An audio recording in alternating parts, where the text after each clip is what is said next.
Hey folks, Little J, the Rideshare Goober here, with today's Pearl Snap of Wisdom.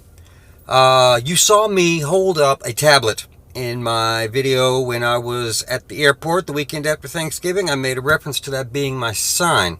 And this is something every rideshare driver should have, and that I have seen no one, at least in Houston, uses besides me.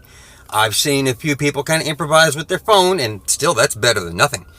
What you need to do, and I promise this will make your life a million times easier, especially when you're working busy nightclub circuits, when you're working the airport, when, even if it's not a busy, crazy place, people will just like it.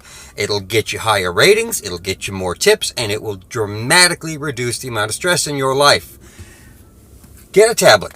All right, you can go buy a cheap off the shelf at the big box store for $50. You can get an old one you have around your house. Bigger is better. This is a 10-inch one that we used in our other business. It's actually even got a crack in the screen. It's an old one. Any Android tablet, reset the thing back to factory if it had a previous life. Get it to where there's nothing on it. Get a pop socket, like the ones you can get off the counter at the drugstore. Get it from Amazon for $5, something like that. All right, put a pop socket on it. Then, as you can see, I have a link to the airport schedule, so I can keep track of how many flights are coming and going. If it's going to be worth the time to be at the airport, that's optional on your part.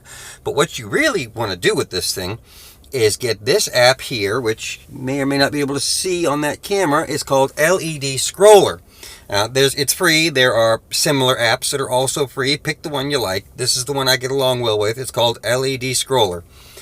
And when you open up that app, you'll get this little interface right here, and you can type your passenger's name. And for example, I'm picking up Mrs. Goober, whose name is Mary. And you can see it came up kind of small there. I can scale that up so it fills up the screen. And then I've got it set to whatever colors I like. I've got it flashing so it draws attention. And tap that. And now I have a sign.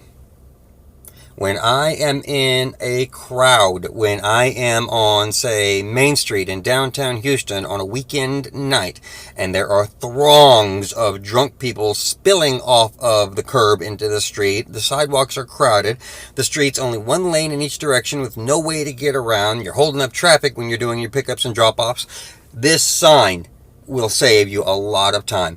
All you got to do, hold it out your window. You got a sunroof like me, hold it out the sunroof. If you're not sure what direction the passenger is, just kind of rotate it slowly. Let everyone around see the name of your passenger. People will see that. They'll know that's it because they're probably looking at their phone to see where you are. If you're familiar with the Uber app and the Lyft app, they're sometimes behind. It tells the rider that you're still 3 minutes away. You're still 5 minutes away when you're sitting at the spot. This right here will let them know you're there if they ever look up from their phone. And to be fair, sometimes the drunks don't notice it. But for the most part, people see that, they love it. It helps. It will make your life so much easier. That's today's Pearl Snap of Wisdom. Thanks for watching, y'all. Again, I'm Little J, the Rideshare Goober. And remember, the Bolo makes it better.